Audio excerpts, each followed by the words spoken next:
ดีพี่น้องมากินข้าวนำกันเด้อกินตำข้าวปุ้นมากินนำกันเมื่อทุกคนเด้อ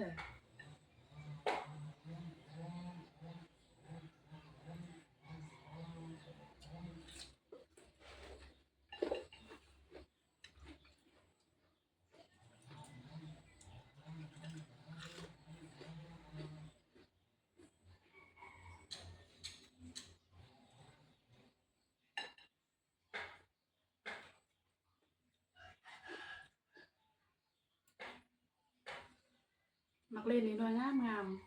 ปลูกเองเด้อนี่เด้อครับธรรมชาติครับ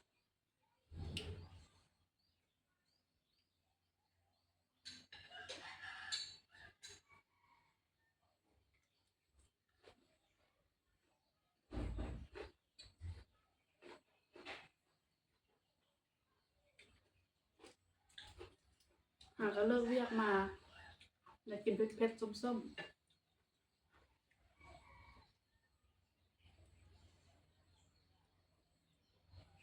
ข้าวสวย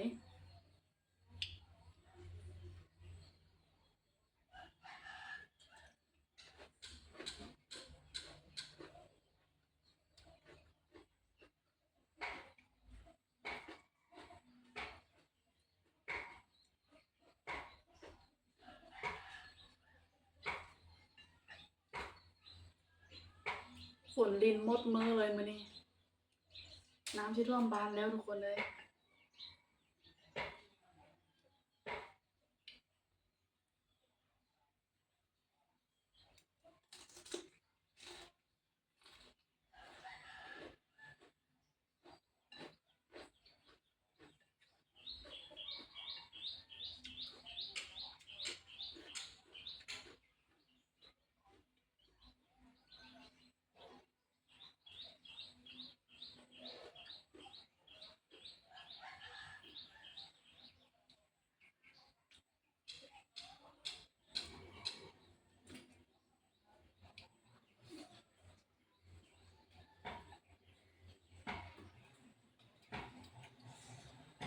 เผ็ดสะใจ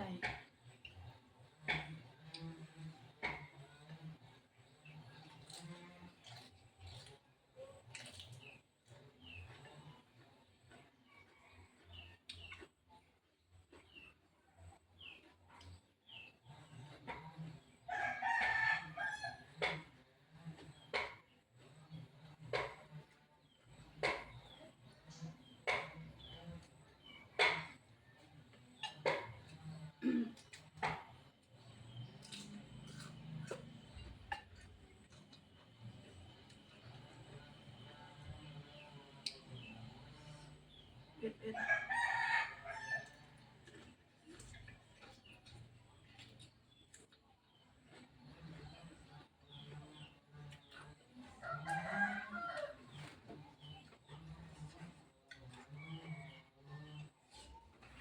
เอาเข้าซะก่อนเผ็ดละทอนท้องละ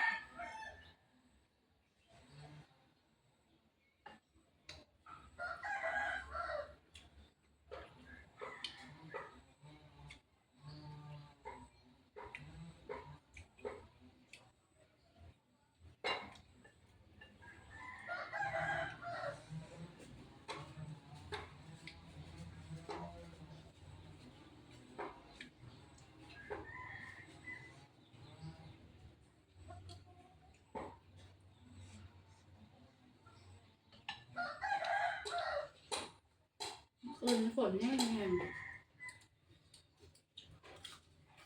กับน้ำเข้าเหือนทุกคนฝนแห้งๆ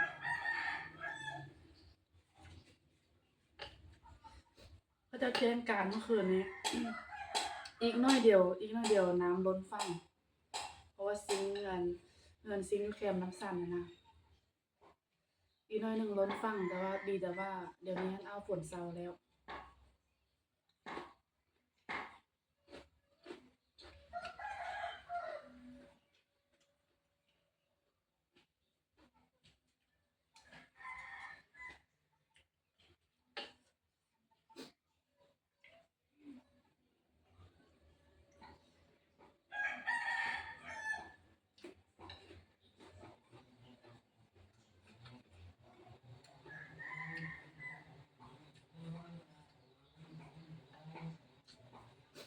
กินข้าวเหนียวใส่แล้วจังบ่เผ็ดแห้ง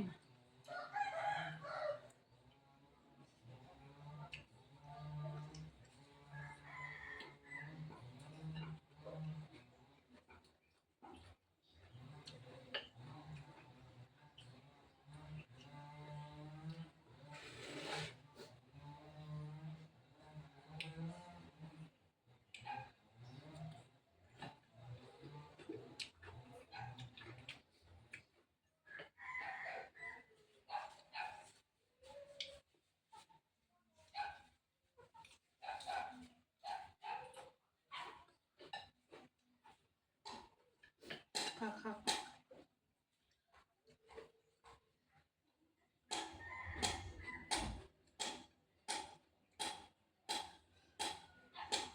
มักเล่นกับบ่ให้เหลือทุกคนเพราะว่ามักเล่นปลูกเองเนาะปลอดสารพิษ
อีกปันหนึ่งก่อนเป็นแห้ง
กินผู้เดียวคือเก้าทุกคน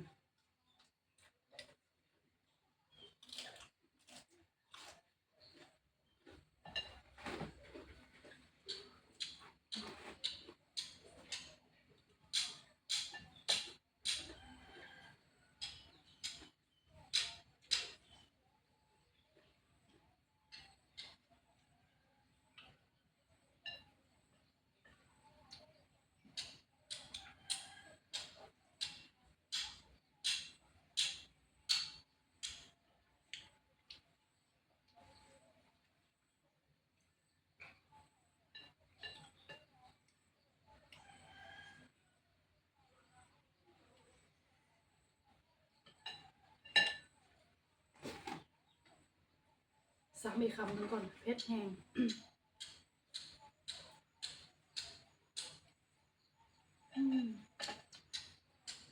สุดยอด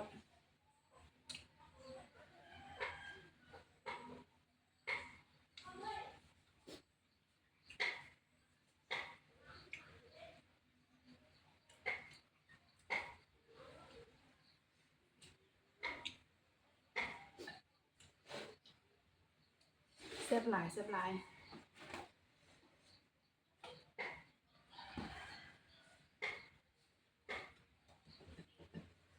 ทำเข้าง่ายๆโลด